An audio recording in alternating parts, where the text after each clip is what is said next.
Today, these six people are about to talk about big bucks, but we'll have to start with the whammy as we talk about the most exciting game of our lives. From Soft Silver Productions, it's Press Your Luck. And now here are the hosts of this show, David and Scott. Take it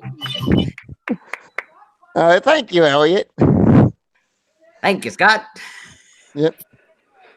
And welcome once again to our Sunday night gathering.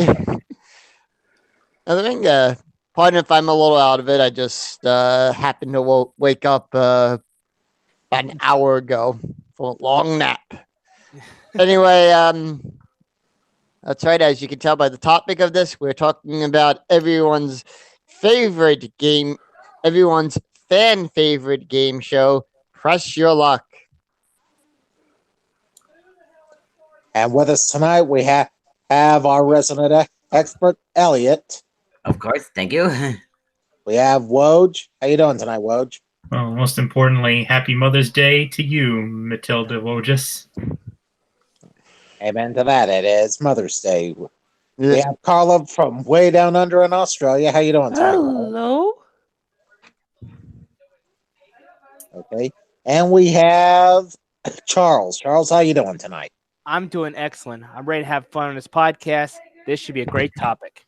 Okay. All right, guys, let's get right into it. All right. Well, I do have one thing that came out, and I want to mention this as it was brought up on my Facebook feed. Adam Needham's new book just came out too. Oh, okay. Yeah. So available on listening. Congratulations on your new book, and we hope you sell a lot of copies. Yep, it's a new game show book that he wrote and everything. And then so just want to give that, put that out there, that Adam's new book dropped yesterday on Amazon. Okay. Okay. Let's get right into it, folks. Tonight's subject, the history of Press Your Luck. Now, many people don't realize, you do if you're a game show fan, but if you're a casual fan, Press Your Luck got its beginnings not with Peter Tomarken, but back in the 1970s with a game called Second Chance. And Elliot, I'll let you take it from here. Well, describe what Second Chance was, and well, Second Chance was the predecessor to Press Your Luck, but except Press Your Luck, when you look at the thing, you had 18 screens, and each one of those screens had one value in it.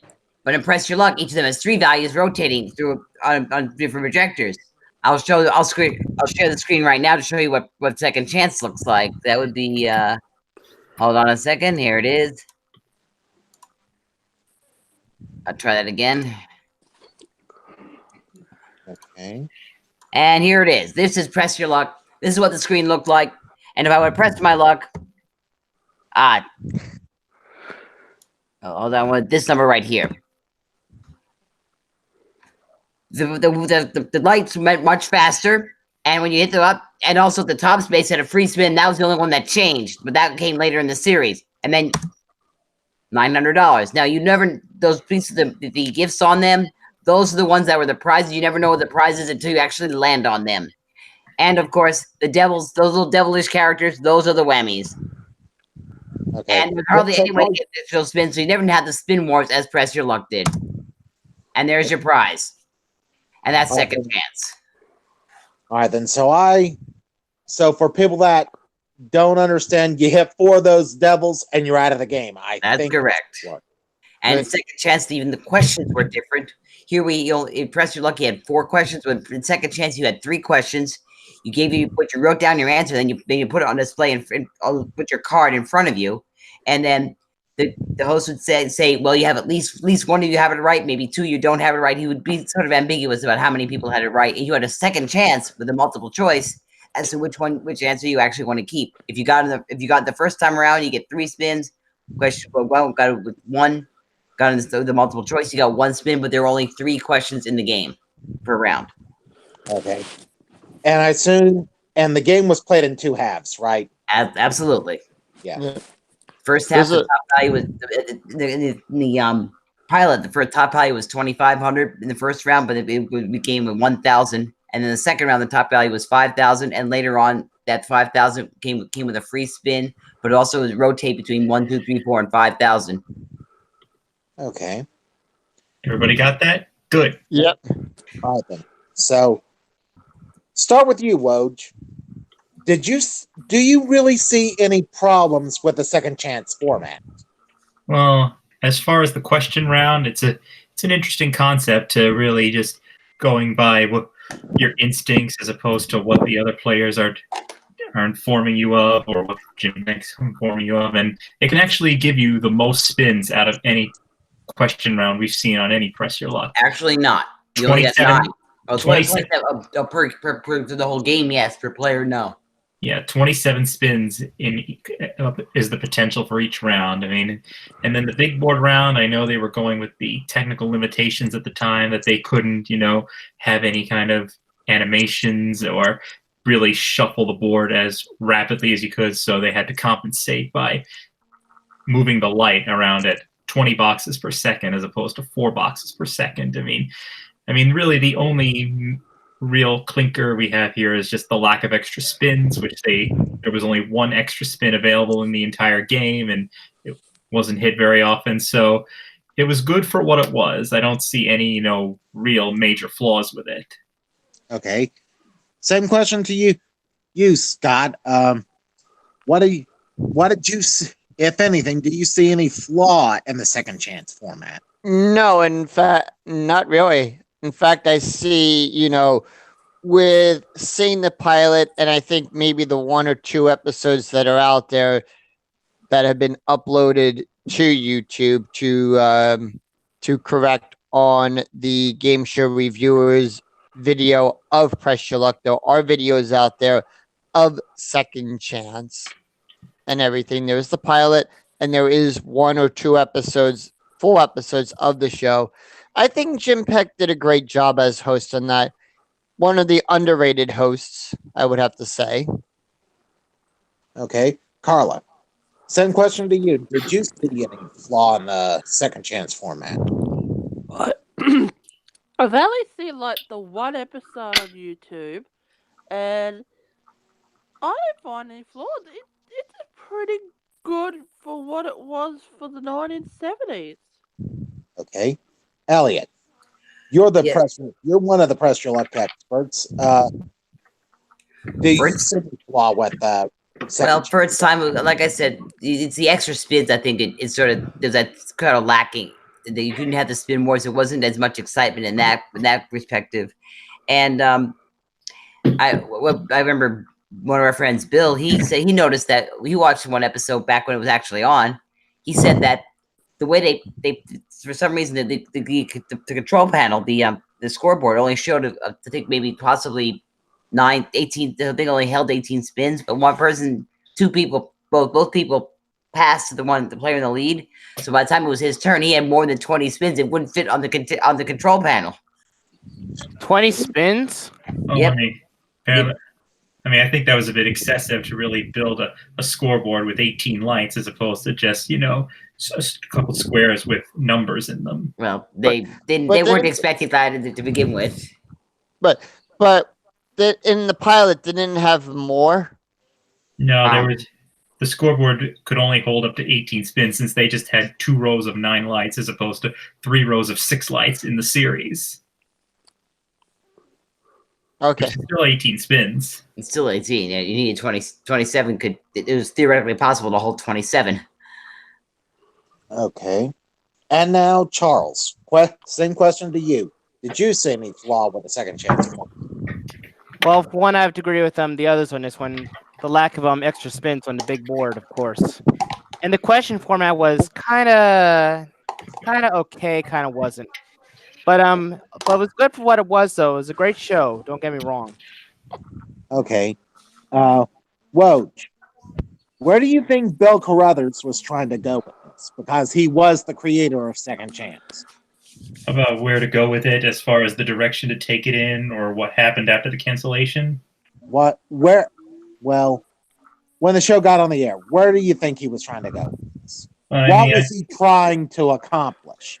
Because no one had seen anything like this. Well, I mean, if you look at the other game shows at the time, like in daytime in the 1970s, I mean, you had High Rollers and Gambit and Joker's Wild. I think he was just trying to form a new kind of luck-based game that wasn't based on any casino game. And also, he was also trying to make a name for himself as an independent producer, since he had been a producer and director on several different game shows in the 60s and 70s. And his only other creations at the time were Give and Take and The Neighbors, and he was still looking for his big hit. I mean, and it wasn't until Press Your Luck that he finally got a show that lasted longer than a year. Okay. And the Neighbors gave Regis a start too. Well, Regis was already started in show business. He was already a prominent talk show host in New York City. His game show career started with the Neighbors. Right. And when the Neighbors start? When did the Neighbors first start? I think it was 76 or 75. Okay. Elliot, same question to you. Where do you think Bill Carruthers was going with Second Chance? I couldn't really say. Like I said, there's a lot of games that had luck based. So you had the Joker's Wild was also another game in the 70s, and he was going for something that had a luck element to it, and that fit the bill at the time. Okay. Yeah, I agree with Elliot on that one. Now, Jim Peck as host of Second Chance. Now, Jim Peck was fresh off his gig with the Big Showdown, and he was the resident fill-in for Jack Barry on The Joker's Wild. How did Jim Peck, in your opinion, do as the host of Second Chance? Woj, we'll start with you. I think he was very calm, cool, and collected, since Second Chance was a lot more subdued than what we would know Press Your Luck to come to be. And I mean, he read the questions very well, and when the contestants were spinning on the board, he was always calm and collected as to what the status was and what they would need. And he would get excited when they would hit a big number. And that's pretty much par for everything that Jim has done. I mean, even on a show like The Big Showdown, when they were rolling the dice in the bonus round, he was able to keep up the excitement while still being calm and collected. Okay. You mean the only episode that still survived the big fall down? Yeah, I mean, he at least had a sense of humor there. Yep. Okay, Scott, same question to you. Well, having seen him do the only that, and I think the pilot of The Big Showdown that's floating around up there on YouTube, and Second Chance, I think at the time, because we didn't know, I think, he was the right choice. Okay. Carla, Yeah? same question to you. How did Jim Peck do as host of Second Chance? I think he did a good job of what episode I see, and I have seen The Big Showdown too, so they're both good in their element. I reckon he was a good host for the 70s, and let way for more people to try their luck at hosting Press Your Luck in the 80s, 2000s, and now. All right, then. Elliot, same question to you. How did Jim Peck do as host of Second Chance? I've seen Jim Peck host a lot of shows, and he's done good in all of them. He made the game work. We worked very well, and there really wasn't a lot to do with that one. It wasn't a difficult show to do. That's how the rules are very simple on this one. The simpler the rules are, the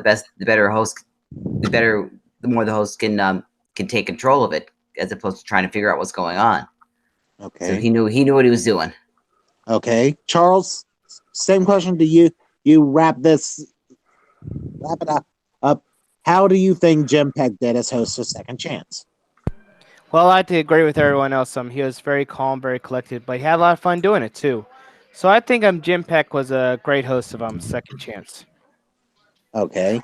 Well, back to you. Why do you think Second Chance didn't work? Well, I mean, I don't remember what it was up against programming wise, so I don't know if that had any effect on the ratings. But I think the show that replaced it was The Better Sex. I mean, I don't know if because Mark Goodson already had an established name with bringing Family Feud to ABC, if they wanted to give Mark Goodson another show. But so I'm not sure if it was really network politics or ratings. But quality-wise, I think it was really just it might have just been a filler show for ABC until they were ready for Mark Goodson to put The Better Sex on or something else. Well, Okay. and these are speaking of the shows that were running against it. We had on CBS, it was Young and the Restless, and on NBC was Name That Tune or Shoot for the Stars. Eek. So you So had you had so some Jim- competition there. so Jim Peck was going up against Tom Kennedy and Jeff Edwards. Yep. And the soap opera. And a soap opera. Oh, we don't. You mean the Young and the Senseless? Yeah, the top-rated soap opera in America. Okay. All right. But I actually pulled up Jim Peck's hosting career. Okay. We'll talk. So we have So no, since we're talking about Jim Peck here, I'll bring it up here. We have the Big Showdown, 74 to 75, Hot Seat, Second Chance, You Don't Say, 78 to 79, Three's a Crowd, 79 to 80, and Joker, 82 to 86, where he was substitute host for. Okay. Scott, same question to you. Why do you think Second Chance didn't work?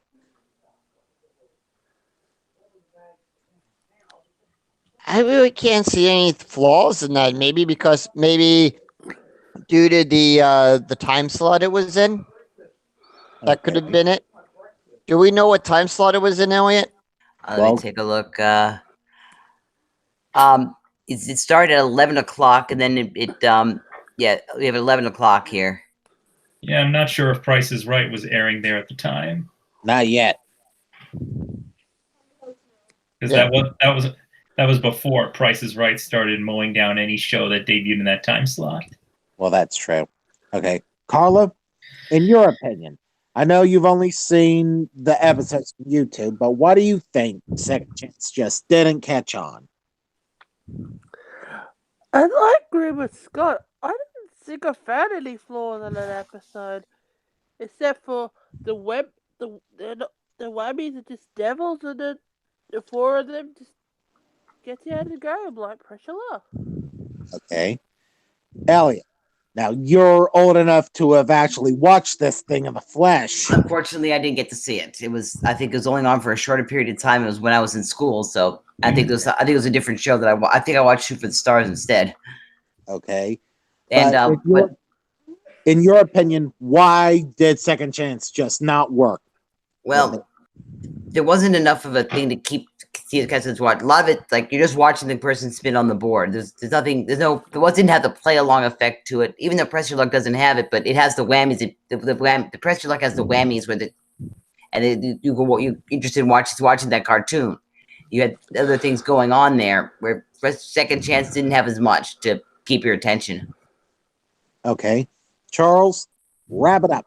Why do you think Second Chance just didn't work?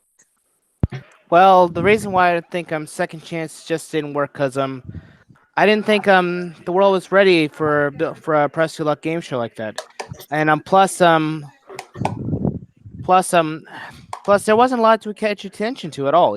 I'm agreeing with Elliot. Okay. No whammy animations. Just to see until the 1980s. Okay. All right then. With David, here are the dates for Second Chance. Okay. March 7th, 1977 to July 15th, 77. Wow, it was canceled on my birthday. Yikes! 6 months? 3 months. March to July. 3 months. March, April, May, June. 19 weeks. Oh, 19 weeks. Wow, This gone one- in 19 weeks. Wow. I didn't even know that. I thought it lasted even longer than that. I didn't know it lasted only 19 weeks. We could have put this into our 13-week Wonder special, and we might just do that down the road. Okay. Now, fast forward about It's only 7 6 years. 6 years. 6 years. CBS chooses to take a gamble on Bill Carruthers' rework of Second Chance and renames it Press Your Luck. Woj, what do you think CBS is thinking at this point? Do they think they've got a hit on their hands, or do you think this is just filler until Mark Goodson gets something better? Well, they're interesting enough. This show replaced another Mark Goodson show, Child's Play. Eek. Now that I didn't know. Good Same God. here. Yeah, Not a fan of the show. yeah, and from what I remember from the Buzzer Lost and Found marathon when they were airing Lost Pilots, and the other pilot that it was up against was called Star Words, hosted by Nipsey Russell. The poet line of television. Yeah, so they felt that this had a better draw for it, especially when considering this version of the show was putting more emphasis on the spin round as opposed to Second Chance, which was putting more emphasis on the question round. But I think that when they realized that they had a tag team of Peter and Rod and an engaging game that has Now- simplicity and excitement, I think they did think they have a hit. Now, was this when Rod came like off of doing Woo? Coming Well, off of doing soap. yeah, and he was pulling double duty, announcing Love Connection at the time. And Yeah. it wasn't too long before Press Your Luck, he was doing Hitman. They're both both of the Peter Parker and Rod Roddy were doing Hitman. Yeah, that's true. Yep. They came as a pair. Okay. Yeah, and that's how he entered into the CBS family, that they were able to contact him when they needed an announcer for Price is Right. Another Yeah. subject for another time. And unfortunately, Rod Roddy passed away in 2003. Yeah, we all know. Yeah, again, another subject for another time. Yes. Sorry about that. Okay, Scott, Yes. if you're one of the executives at CBS and Bill Carruthers, And which one of us would not love to be the executive at CBS right now? yeah, if you're an executive at CBS and Bill Carruthers pitches this show to you, what are you thinking? Are you thinking, we've got a hit, or just filler? Well, considering as how we know it, I potentially see a hit on it. Okay, call it. Same question to you. Yeah, well, I'd probably say hit, because even though our Press Your Luck didn't fare as well as the US, but All right, Elliot. Well, hindsight is 2020. We know what a hit is now, but back then they were pressing their luck. They didn't really know what to expect, but it seemed better.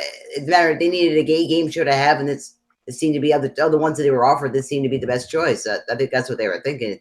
There's a process of elimination. The other two didn't work out. The other game shows they might have been offered weren't as good.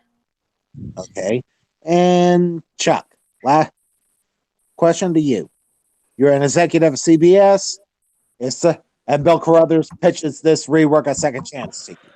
Are you thinking we've got a hit, or are you thinking this is just filler? Well, I think Press Your Luck is to be a hit.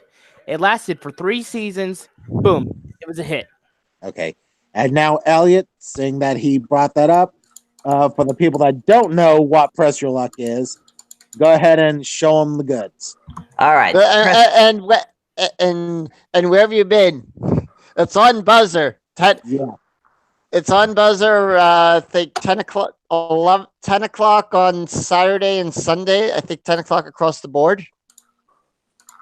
And it's been rerunning on various cable networks over the last 30 years. USA, GSN, And Buzzer. and Buzzer. I'm sorry to cut you off, Elliot. Or as I think some of us like to call Buzzer, the Mark Goodson and Bill Todman Network. Okay. Well, Elliot, take it away. yeah. All right. This is the board of round 2 of Press Your Luck look like, and especially when Michael Larson will get into him later. This is what the board looks like, and I'll press my luck right here. So of course you have the flashing light, and now the windows rotate. Yes, there each window has 3 different values to it. Some of them, of course, are whammies. Now, Michael Larson, we'll talk about him later, but he memorized the pattern, so he knew when to hit 5,000, and he would stop the board by going stop. Well, he didn't hit the 5,000 that time. But I'll do it again. Stop at 2,500, Elliot. Ed, you got 2,500, 4 spins, no whammies. All right, here we go again. Okay. Wait for it. Never mind. Whatever. Okay. But we get the idea. Yeah, you get the idea. Okay. Now, Press Your Luck is all right. Then Press Your Luck goes on the air on CBS. Ratings are decent. And then in May of 1984. Well, hold on. We got to mention something here also during the first couple of weeks of the show too. Okay. I think we can call him a friend of the show, or at least an inside person that we do communicate with. Randy West, first contestant to ever win the car. That's true. He was. Yeah. And I think he was also the first contestant to be undefeated. He was the first retired champion, yes. I've heard there's an interesting story that I've heard Randy tell about Press Your Luck. I don't know if you know this, but after his first day of taping, his friends who were in the audience were talking to him, and I think it was a teacher friend of his told him, I was looking at that board there. It looked like the squares were moving in a particular pattern. Oh. Who said that? But again, he didn't have a VCR, so he couldn't confirm his suspicions. Okay.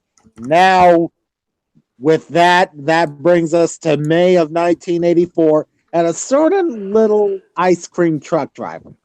Right. But throughout our podcast here of Discussing the Press, I think it's also notable that we bring up the international versions as well. We'll get to that.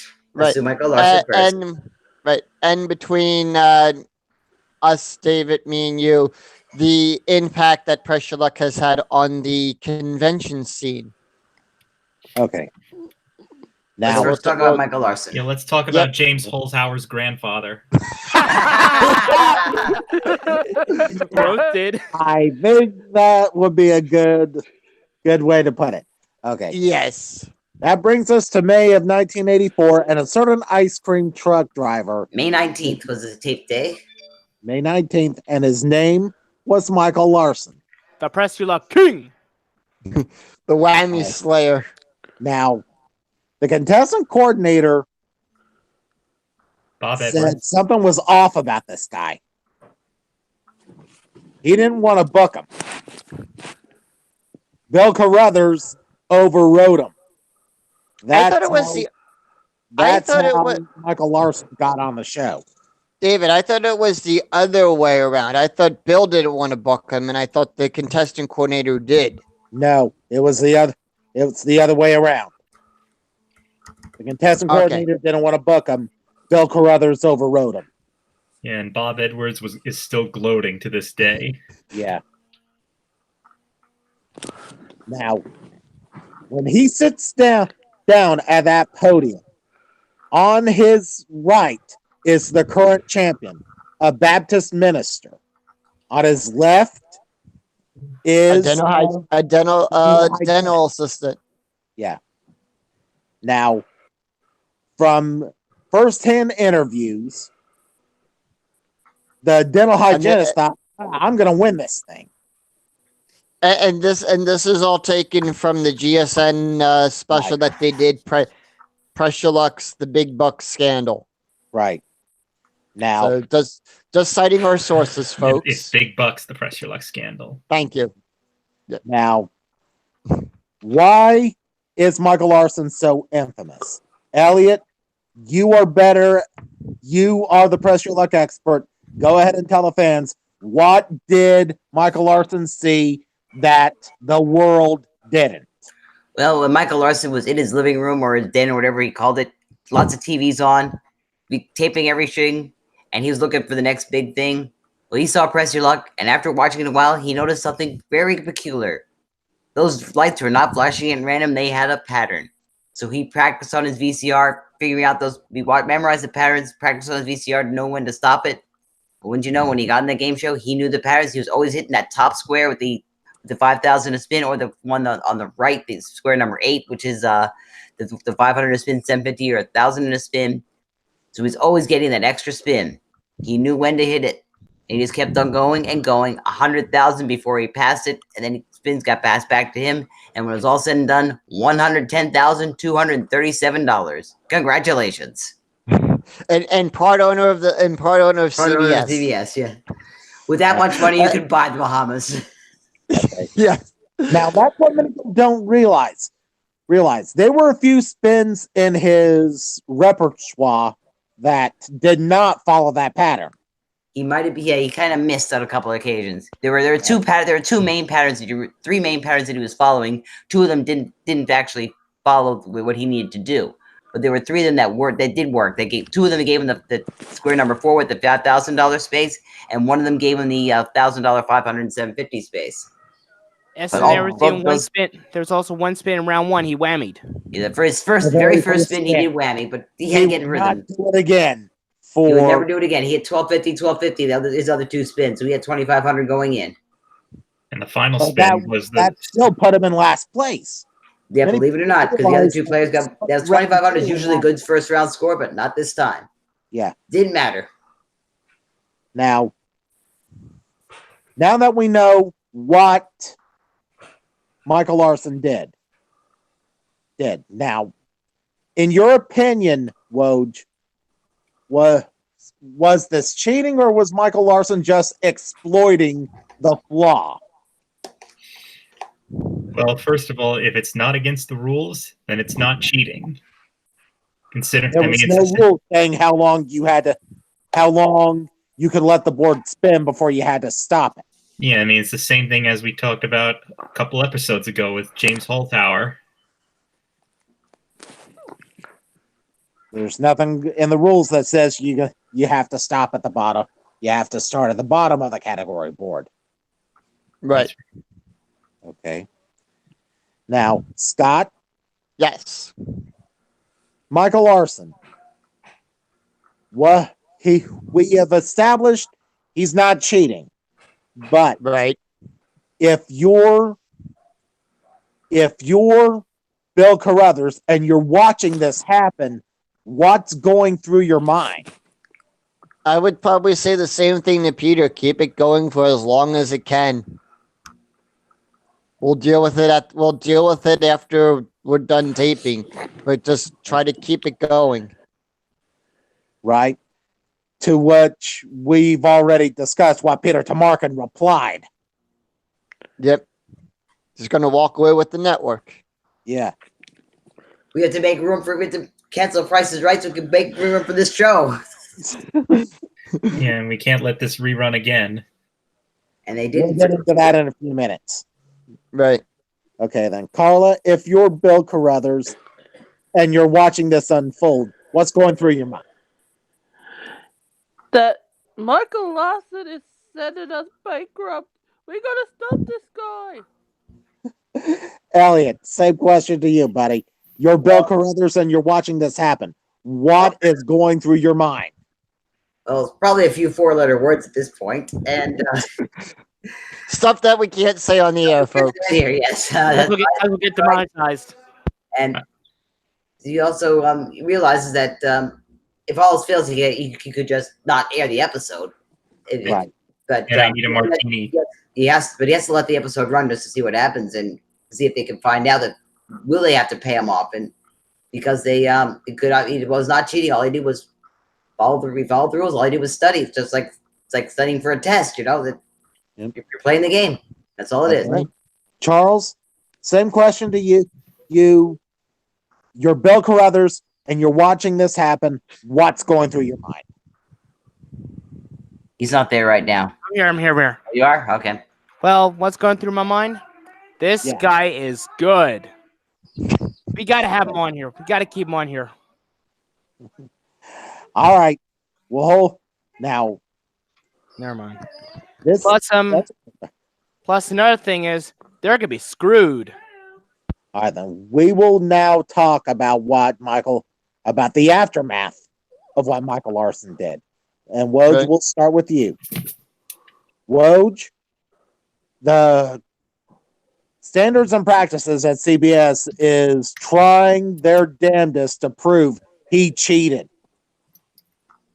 If you're on the standard and practices board at CBS, what are you doing to try to determine, did this guy cheat, or did he just see something that the producers didn't? Well, we're just going through the rule book with a fine-tooth comb. We're also going through the paperwork, contracts, and release forms that all the contestants have to sign before they even step onto the set. And if we find any clauses or anything that was a violation, then there would be room for disqualification. And then afterwards, if we don't like what we see, then we can amend the contract and amend the rule book to make sure that future contestants will be penalized for any future repeats of this offense. Right. Now, I think, didn't that happen once on The Price is Right? Well, No, no, it happened once on Super Passport. You talk about the $0 difference on the No, we're talking about, they say at the end, all contestants are informed of the rules and everything. The general disclaimer. I mean, that happens with every game show except for shows that involve audience participation, like Price is Right and Let's Make a Deal. Right. But I know for Price, they said because of the contestant being ineligible to win the prize. I mean, that would happen if they got a hold of the prices in advance, or if they were related to somebody on the production staff. I think in this case, the contestant won the car, but he was underage for the car. No, I don't remember. Called up. You have to be 18 just to be called up on stage. Yeah, you have to be a minimum of 18 years old to participate, unless Special you're participating in one of these kids' weeks. Mhm. Yeah, Right. he must have gotten a fake ID. Right. All right, then. Again, another subject for another time. Right. Carla, Mhm. to you, if you're in standards and practices at CBS, are you actively looking for a way to disqualify Michael Larson from getting his money? No, because as Elliot said, he started a patent all this time, and he's entitled to his money. All right, then. Scott, same question to you. Sorry, I skipped. No, that's fine. I would be going through the contract. I would be watching the episode, not only with, the other members of staff that are on the standards and practice, but with the staff of the show, the guys who actually came up with the rules and everything. And we would be watching, get everyone together and, go through the episode, go through the contract and everything, and see, did he break anything? Did he, Was he rude to contestants? You're looking for anything. right. Okay. Elliot, same question to you. Are you actively trying to find a way to disqualify Not Michael Larson? necessarily actively, but you are making you do have to check what's going on, because obviously something went wrong. So you do have to check, but you're not necessarily trying to get rid of him. But on the other hand, you want to make sure that he did follow the rules, but you're not necessarily just trying to get away with it, get away with not giving the money. But you have to be fair. You're not necessarily trying to disqualify him, but you want to make sure he did follow the rules. Okay. And Chuck, same question to you to wrap up our little discussion here about Michael Larson, which we will get into detail about him and other notable contestants in a future episode. Chuck, if you're in standards and practices, are you looking for a way to disqualify Michael Larson, or are you trying to prove, he just got the better of us?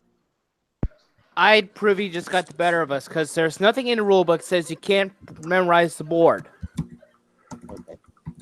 Now, I have that's the true. PUL configuration site if you want to look at that. You're going to pull that up. And now, if we're talking about the Ponzi scheme he participated in, that's a different story. Right. Right, What Ponzi but- scheme? We'll talk about the history of Michael Larson in a few episodes. Right, but that was all reviewed in GSN's Right. documentary. So stuff that we don't, yes, stuff that we should not get into here on this podcast. I'm going to say this: if you want to see the episode and see how it was actually done and everything, and hear firsthand accounts, go on YouTube. Go on YouTube and actually type in "Big Bucks: The Pressure Luck Scandal." The full episodes are up there on YouTube. You know, so you can see it for yourself. Yeah. Now, And keep in mind, during that documentary, you'll see the actual episode. Now, that's one thing we need to talk about now. Now, this episode aired only one time, and it took so long. It's the only episode in the history of Press Your Luck that had to be aired in 2 parts. June 8th and June 11th. That's Started right, on Elliot. Friday, ended on a Monday. Yep. I remember coming home from school. It was the day that we were doing final exams, and Friday was a full day of school, but Monday was not. And there it was. It's like, oh my gosh, what's going on here? Yeah, that's the thing, is the only episodes that USA could not rerun when they got the show. They could rerun the whole thing, but they couldn't rerun the Larson.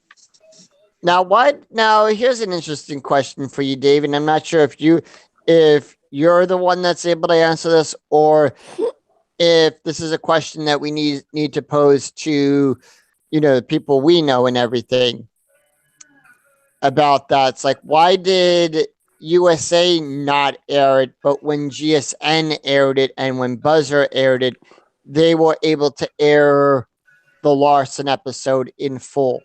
I think CBS wanted to hold it for a while. Didn't want that show to do CBS's decision at the time, because CBS still owned the episode. Then when Fremantle took it over and GSN decided to do that documentary, then it was available. Thank you. I was about to answer that question. It was strictly a CBS decision. Okay. So I guess when Fremantle was buying up everything that they could get their hands on and everything. Right. This was one. Yeah. Yeah. They bought the entire. All right. Well, I just wasn't sure, so that's why I was asking. And that's why we're telling. Yep. Woj. That brings us to the question I was about to ask. If you're CBS, this has got to be embarrassing. Do you let this episode air, or do you put it in the can? Well, nobody wants to ever admit that they got outsmarted or beat. And this is a case where CBS, Bill Carruthers, and everybody involved with Press Your Luck got beat. And so I think this was just more CBS just, well, for lack of a better term, throwing a tantrum in the fact that they had to change their ways and having to pay this person a lot of money. It's similar to the treatment that the contestants involved in the Price is Right Perfect Bid got. I remember the staff was thinking that this show would go unaired, so Drew Carey gave it a very understated reaction, and eventually they buried the episode in late December. But in all honesty, I would still air the episode. Like they would later with GSN and Buzzer, basically just admit that we got beat, we got outsmarted, we learned our lessons, we don't want this to happen again, and it's a piece of history. Okay. Right. Scott, do you let this episode air, or do you put it in the can? I will agree with Woj. You let it air, and then you admit to it. Hey, we got beat. Okay. And everything. Carla. Absolutely. I would screen this episode because it's like a ratings booster for them. Because they've never seen such a guy rack up so much money in like one episode. Okay. Elliot, do you let the episode air, or do you put it in the can? You have to air it, because you have to follow standard and practices. Says if the episode is good, you got to do it. And you basically, CBS would be breaking its contract with the players by not airing it. Okay, that I didn't know. What'd you say? Okay, I did not know that. The I, standards and I, practices. I think I'm pretty sure that it's like breaking a contract with the players. The show is set to go on, and you can't just bury an episode. You can't pick and choose which episodes you want to air. Oh, this person made too much money. We can't have that. Yeah, pretty much. Because I think the rule is that if your episode doesn't air, you don't get paid. Oh, Yes, okay. it is. Yeah. That is correct. That is correct. Because Cindy was talking about that a while back ago with Password Plus? the guy.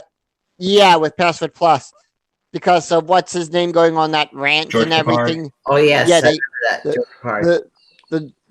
because Papari went on a rant throughout the whole episode and everything. Those contestants did not get paid, and they had to make up a day somewhere for it. They had a 6 day week.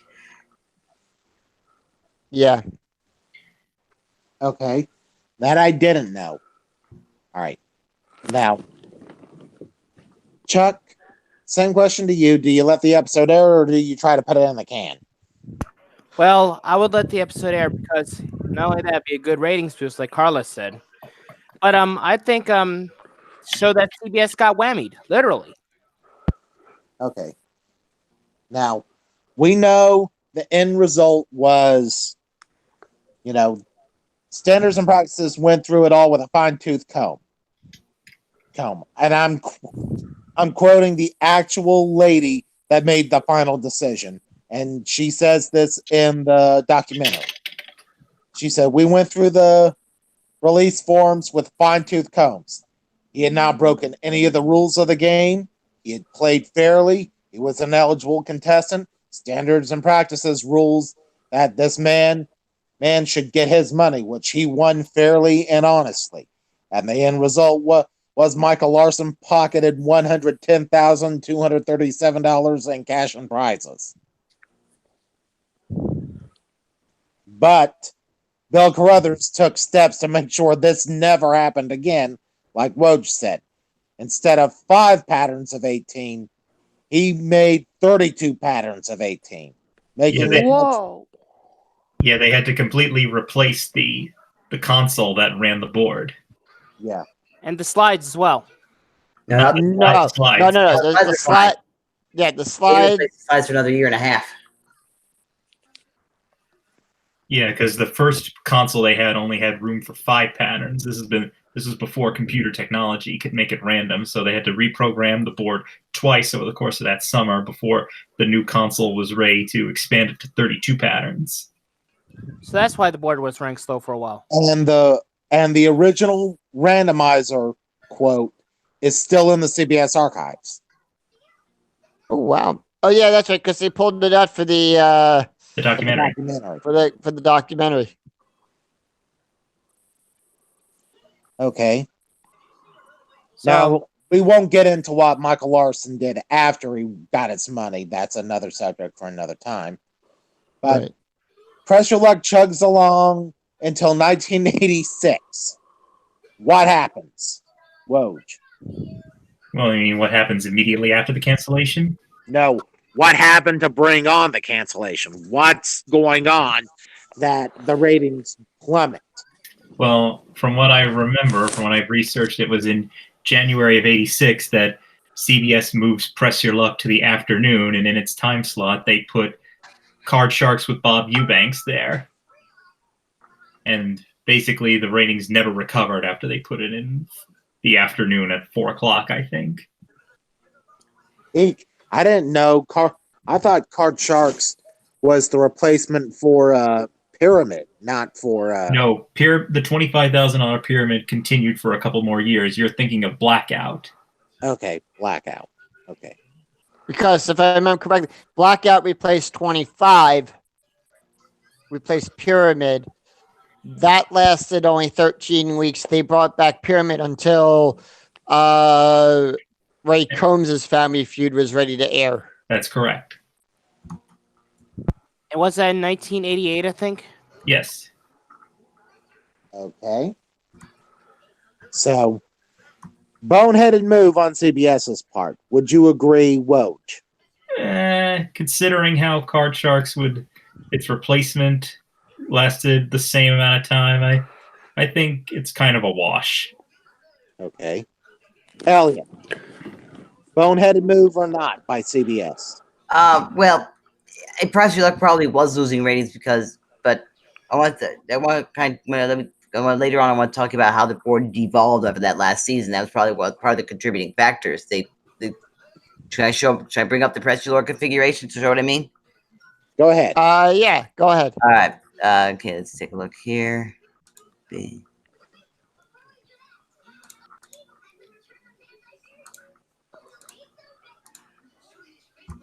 Okay, as you see here, we'll start on the upper side. This side where it says 800, 1,000, 1,400. That used to be 1,400, 1,700, 1,750, and 2,250.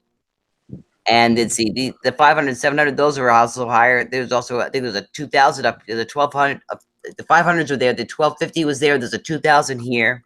That was still a 750. This 700 spin, 1,000 a spin. Well, 1,000 a spin used to be to pick a corner space. 700 spin was still there. These were normal.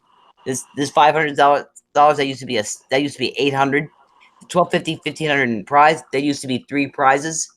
This 500 here used to be a 1,500. The 25, they swapped out the 25. This here, 1,000, 1,000, 1,500. They used to be 2,500, 1,500.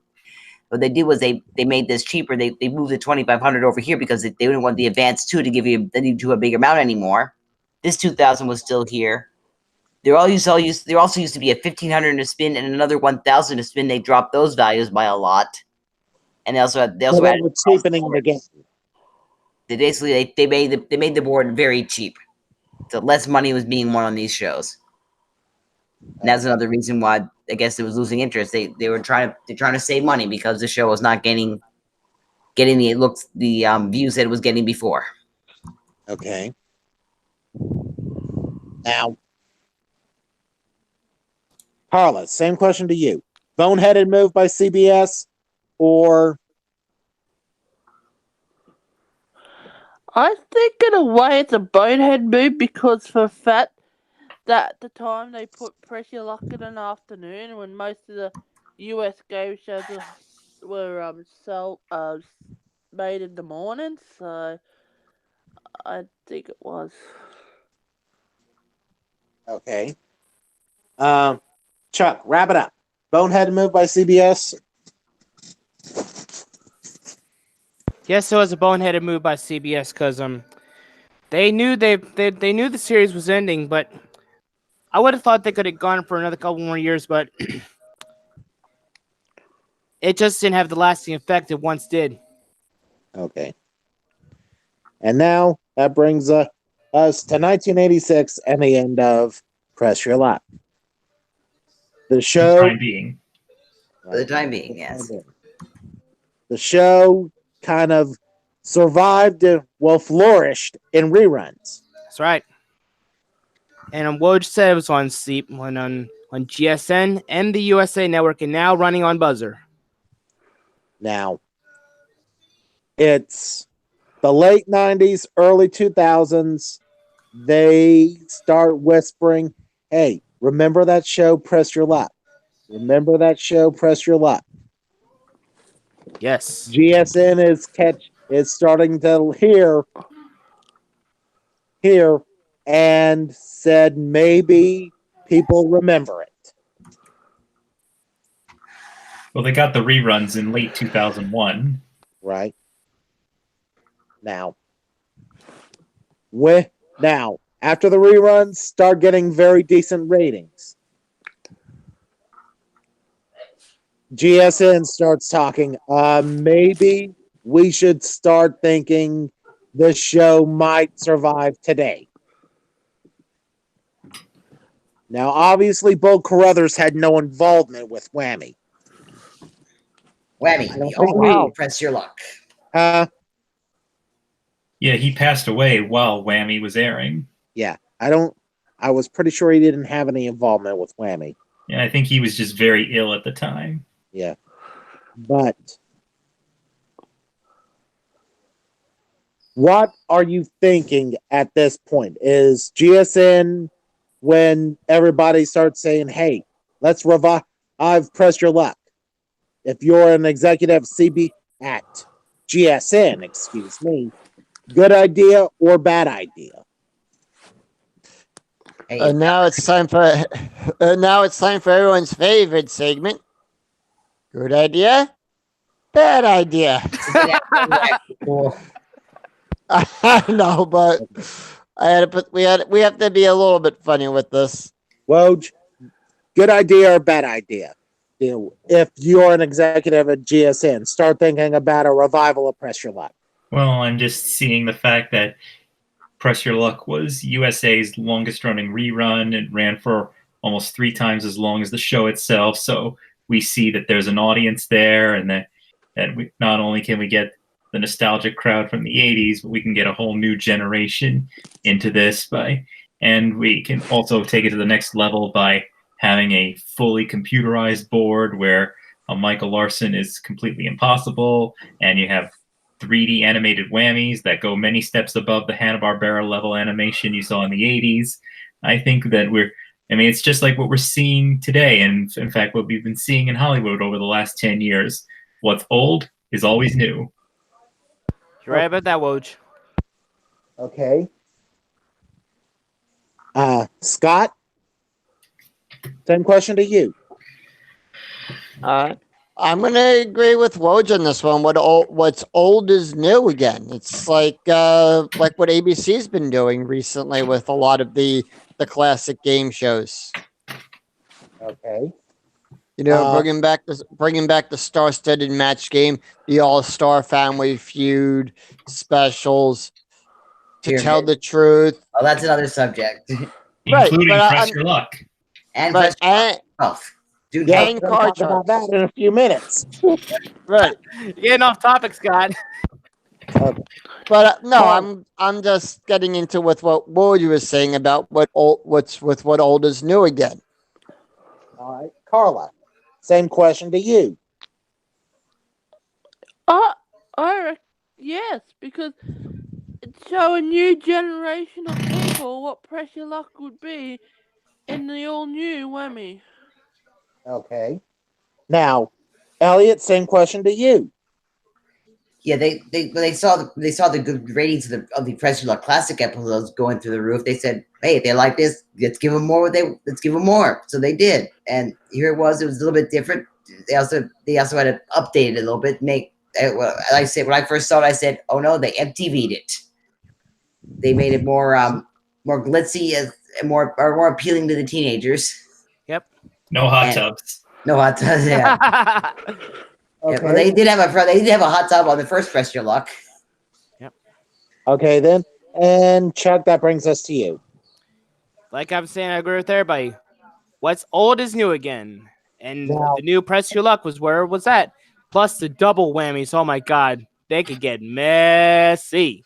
Now, Elliot, will talk to you. And what was Whammy?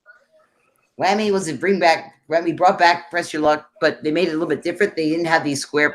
I'll show back to show you the configurations again. That might show you what the board looked like. The board was a different shape, and also An oval. it was an oval shape, yes. And this is what the board looked like this is the round 2 board. And also, you notice that there was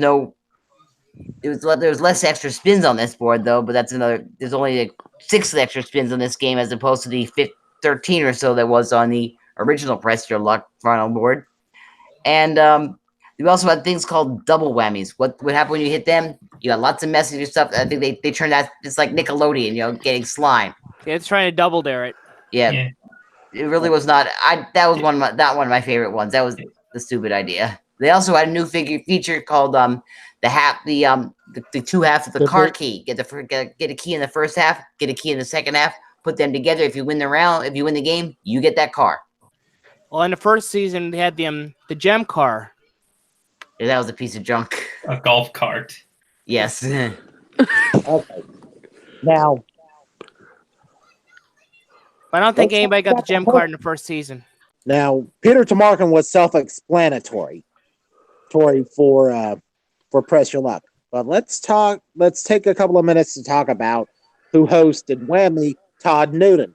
But at the same time, remember, Peter Tomarkin also shot a pilot for Whammy. Yes, he did. And it's on Wink Martindale's YouTube channel. Now, given between the two, Woj, who should have got that gig?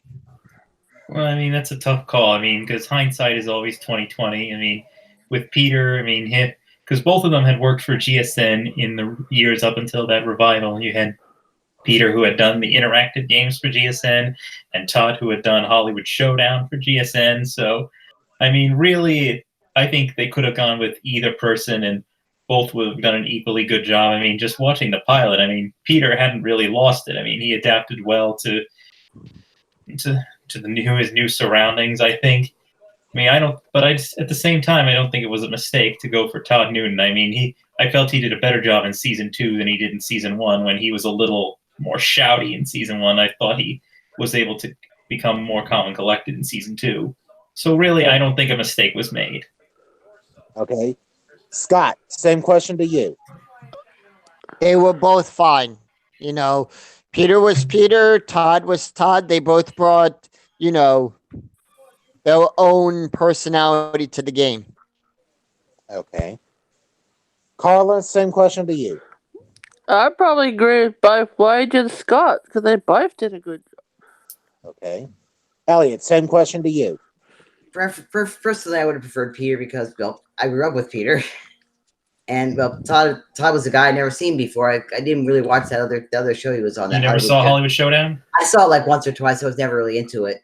I think the only time I saw it was when I was at grandmother's that once every couple of months I had to take her shopping, and that's what was on at 2:00. So I really didn't care for the show. I'm not really into movies. So I would prefer Peter, but but I think Todd did a good job at it. Okay. And Chuck, same question to you. Well, Peter was Peter and Scott was Scott. I mean, Peter and Scott. Sorry. Peter was Peter and Todd was Todd. Both them. I agree with the guys. Sorry. We're getting ahead of ourselves here and everything with I'm sorry. Now. Okay. Now, Whammy only lasted 2 seasons. Why do you think it didn't last longer, Woj? Well, at that time, when that Whammy and all the other originals were airing, that was when Bob Bowden was the executive vice president of Game Show Network. And then when he left, every show except for Lingo went with it. And that's also when they started to rebrand themselves. That's when they became GSN, the Network for Games. It's when they started doing more, video game-based shows, poker shows. I mean, it was really just network politics and a change in direction that led to the cancellation. Okay. Then it turned into the Steve Harvey Network. Another subject for another time. 10 years later. Okay. And now we get to the one-off episode on the Game Show Marathon hosted by Ricky Lake. Well, Dave, this also leads us into one other thing as well, too. Why? With what we do. If we're going to be talking about the one-off episode of that, we also have to talk about the, how it does on the convention circuit as well. Okay. Fair enough. And then how well the show did also internationally too, because there's international episodes of Press Your Luck. Okay, fair enough. As well. Fair enough. But let's let's talking about the history of Press Your Luck. Yeah. So now we're just going to deviate just a little bit. We're going to get back to talking about the one-off episode with Ricky Lake in a few. But now let's go to, why is it, and this was a question I even asked Brian when we were working together. What is it with the appeal of Press Your Luck that makes it a fan favorite at anime, Comic-Cons, or fandom events? It's easy to play. It's very easy to play. You don't most trivia is pretty much inconsequential. It's watching the board spinning. It gets the excitement of that Press Your Luck element. It just It's a lot. Anyone can get into it. You can, right, of course, the whammies. So, let's talk Okay. about how successful, even for the younger generation, the people who do not know of the show like we do. And when we go to these conventions and put on Press Your Luck, All right, then, Woj, why do you think Press Your Luck is so popular with this young generation? I mean, when you first walk into the room and you see the board with the flashing lights, the sounds, the money shuffling around, it has that visual appeal that you'd see from any slot machine as you walk through a casino. You see the lights, the music around it, and you just follow your instincts saying that this is going to give me some good luck. I'm going to have a good time with this. And then when you're actually playing it, you have that same feeling like when you're rolling the dice in craps or pulling that handle on a slot machine.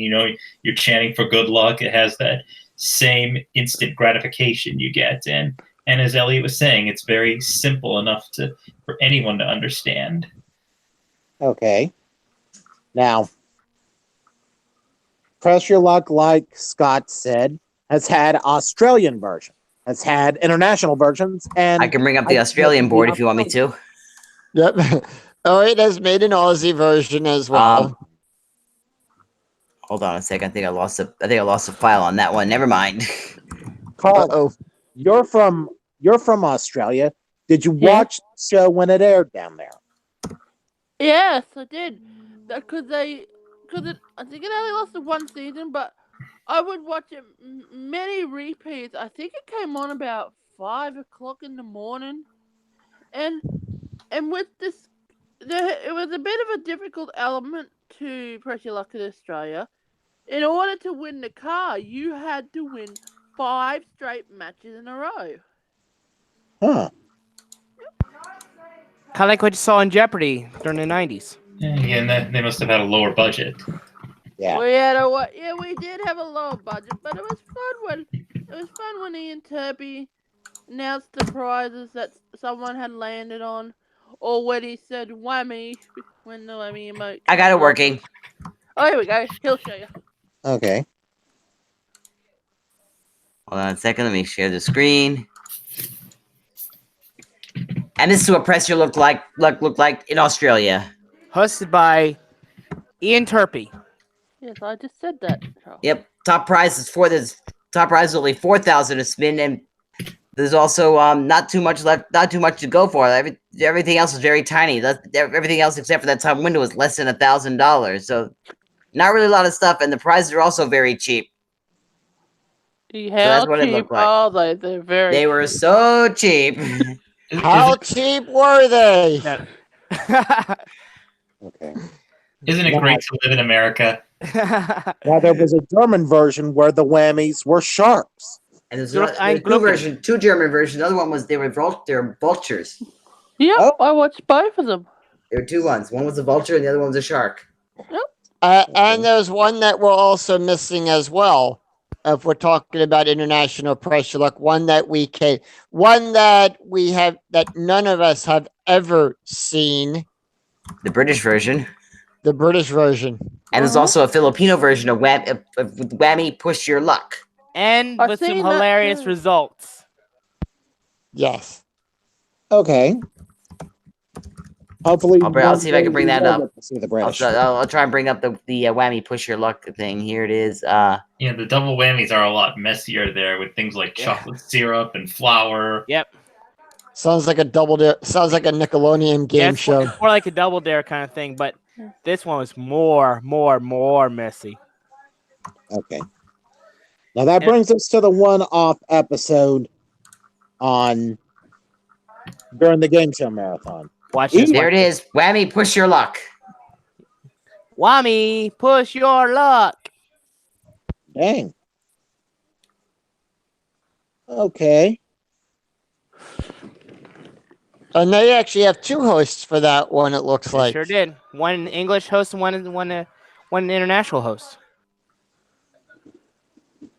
Okay. Now, Wait. the one-off episode that aired during the game show marathon. Right. Well, I think that's the one that most of us choose not to acknowledge in Which the game one? show community. Game show marathon. But it got the talk going again. Now, the ratings for that particular episode were pretty decent. That revival talk started again. Yeah, And that's right.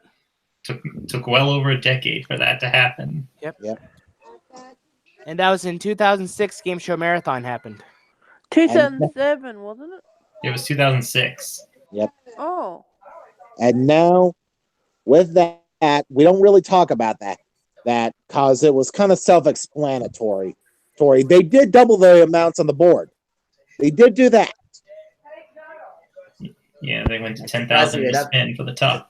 Yeah, and surprisingly enough, 40,000 was, given that the way that board was configured, 40,000 was a really large win. It'd be equivalent to around 20,000 in the original one, which is very rare. The average win was around 12,000. To get the average win, if they were expecting an average win on that game, they would have gotten around 24. They gave away 40, so that was big. Now that is a lot of money. Yeah, we just got to see just how bad Leslie Nielsen is at the game. Oh, Yeah. he's so bad. Leslie Nope. Nielsen is so bad. Press your luck. Charles, Not now. Never Yeah. mind. Okay.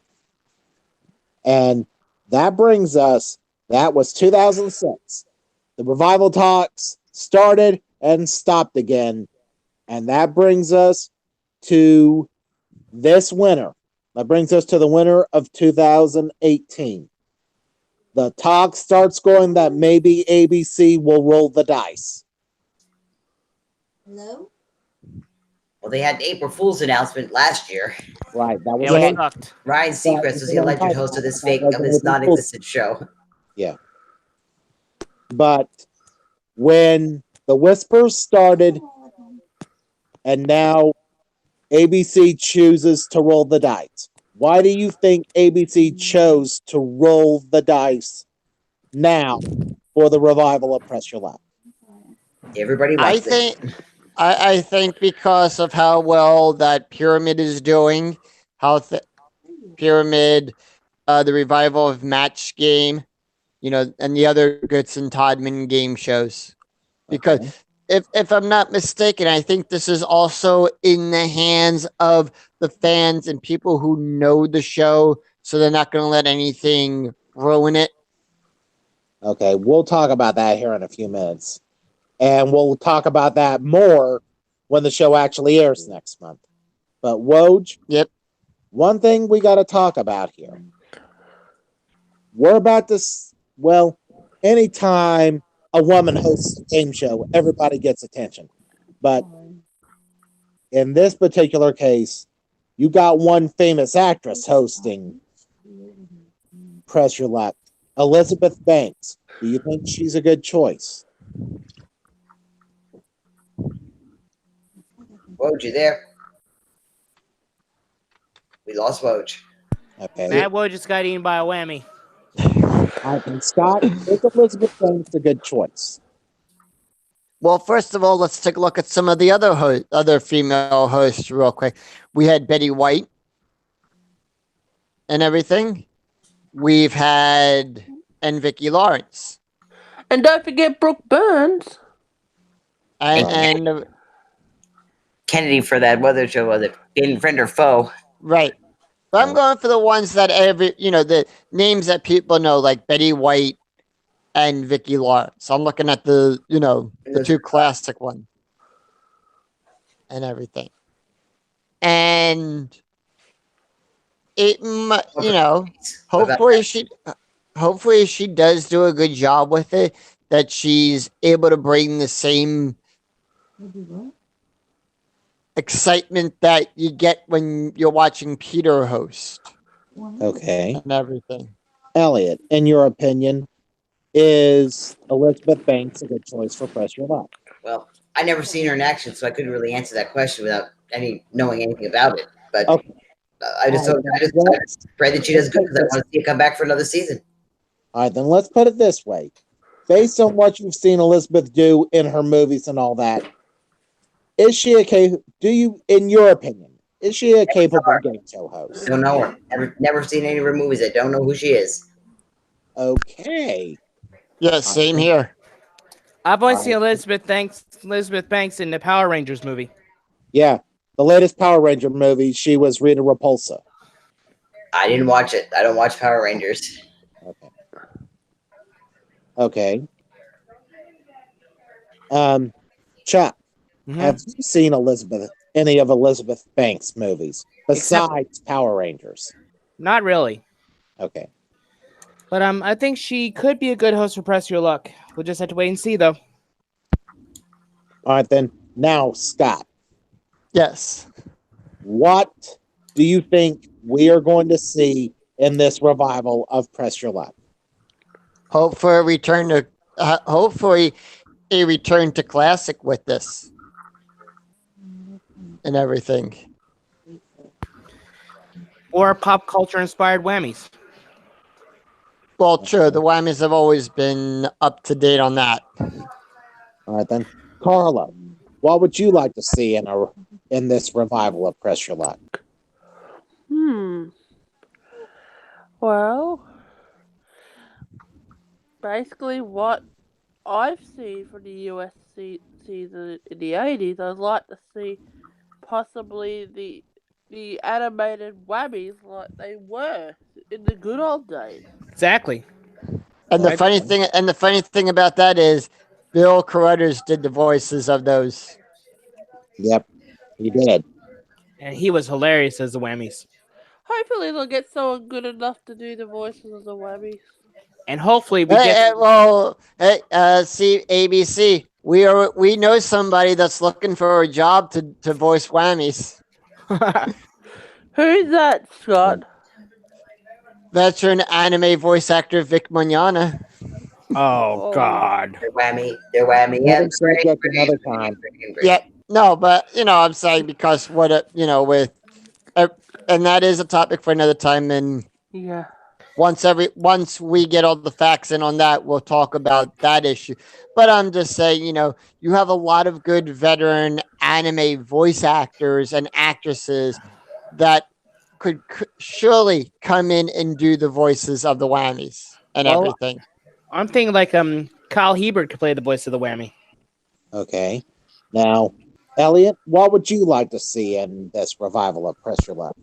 Well, hopefully they have a lot of extra spins on the board. We have to have those. That's what makes the game fun. To have those spin boards. If you did like what the whammy did, only had 6 extra spins on the board, it's not as fun.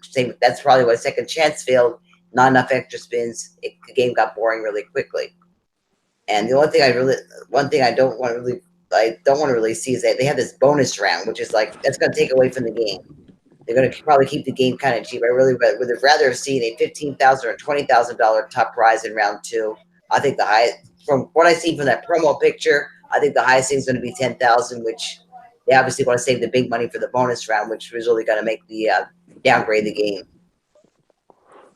I'm just hoping it turns out better than what I think it's going to be. All right, then. So you want to see classic Press Your Luck? Classic Press Your Luck. Put a bonus round, put big money on the board. 15 to 20,000 is top prize value. Okay. Chuck, Yeah. what about you? Well, let's see. Classic Press Your Luck. Plus, the whammies could be pop culture, like some unboxing videos. I think one of the whammies could be an unboxing video. That's not really enough pop. That's a very niche category. Yes. Kardashian, very popular. Not necessarily good, but Kardashian whammy, I'm pretty sure there's going to be one. Of course, Drake Kiki, Do You Love Me whammy? I don't think so. Doubt that. Nah, that'll probably be a Star Trek whammy. Or Star Wars whammy. Or, yeah, one or the other. Or maybe an American Idol whammy. Doubt But- that. A Ryan Seacrest whammy. That's We have about 10 minutes left. Yep. All right, then. Scott, Yes. in conclusion, I'm sorry? all right, in conclusion, Oh. why has the history of Press Your Luck lasted all this time? It fell into what I guess we can say it fell into an occult status. it just became an occult thing within the game show community. It's a game show that everybody has seen and everything. So it has a cult following. Not occult, just cult. Yes. No O. There's no O in front of that one. That's something Yes. different entirely. Well, Okay. thank you, Chuck. Okay. Carla, Yeah. in conclusion, why do you think Press Your Luck the history of Press Your Luck has lasted all this time?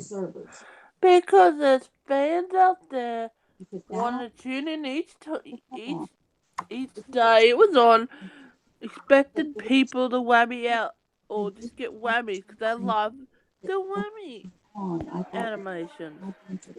Okay. Elliot, why do you think the history of Press Your Luck has lasted all this time? It's a very popular show. You got to it's you can see basically Americans like to see people win money. That's why Jeopardy's popular now with Jeopardy James right now, because they want to see a winner, and Press Your Luck delivers with winners every day. Big money. They want big money. Anybody can win. It's not like you have to be very smart to win this thing. Anybody can go on the show and win money, and that's what people want to see. Okay. And Chuck, why do you think the history of Press Your Luck has lasted all this time? Because it's a part of pop culture and still has a cult following, like Scott said. And plus, you don't never know when we turn into an episode of Press Your Luck. Someone could win big, or someone could lose their shirt. And a lot of people in the game show community can still quote most of the whammies from Press Your Luck. Here's one of mine. No. Never mind. No, Chuck. Say that for another topic. Yeah. Okay. She has to now, but I don't know if she has it. Yeah. Excuse me a sec. Charles, mute yourself. We don't want to hear your family. Yeah. I am muted. Ah. It's not me. Okay. It was me. That's why I said excuse me a minute. All right. Okay. Now, Scott, Yes. to wrap it up, Press Your Luck has endured since 1977 in one form or another. Do you think in 20 years we'll still be talking about it? Of course. You know, it's like it's a game show. I guess we could say it's like a rite of passage and everything. Everyone in the game show community knows it. You know, people who come in, even to when we do it at conventions, like what Elliot said, it's a very simple game. Answer questions, you get spins turn into money. Okay. Carla, will we still be talking about Press Your Luck in 20 years? Absolutely. It's a cult classic to everyone, whether you're in the US or around the world, like Australia or something. Okay. Elliot, will we still be talking about Press Your Luck in 20 years? You bet your sweet baby we will. Or you bet your sweet baby. Yeah, it's always been popular ever since Press Your Luck came back in '83, and it's everyone watches it, and it's like I said, people want to see big winners, and that the show delivers. Okay. And let's wrap it up with Chuck. Chuck, will we still be talking about Press Your Luck in 20 years? Duh. We'd still be talking about Press Your Luck in 20 years. Because Folks, it has long longevity and all that. this has been an amazing discussion. It really has, as we have went through the entire history of Press Your Luck, and hopefully Elizabeth Banks will carry it on into a few summers, starting next month in June. June what? June 12th. 18th. Let's say June 12th. June 12th. Exclusively on ABC, the American Broadcasting Company. Where it started. People forget that it all started on ABC. With Second Chance. Yep. So this basically like Press Your Luck's homecoming. Yep. It all started on ABC, and now ABC is going to do it again. Okay. Yep. This has been a discussion. We don't. Go ahead. All right, then. Next week, folks, our discussion will be on the games of Nickelodeon. That should be a great topic. So hope to have you here for that. For Scott, for Carla, for Elliot, Bye. for Chuck. I'm David Hammond. You folks have a good week. We'll see you next time. Good night, Thank everyone. you. Bye bye.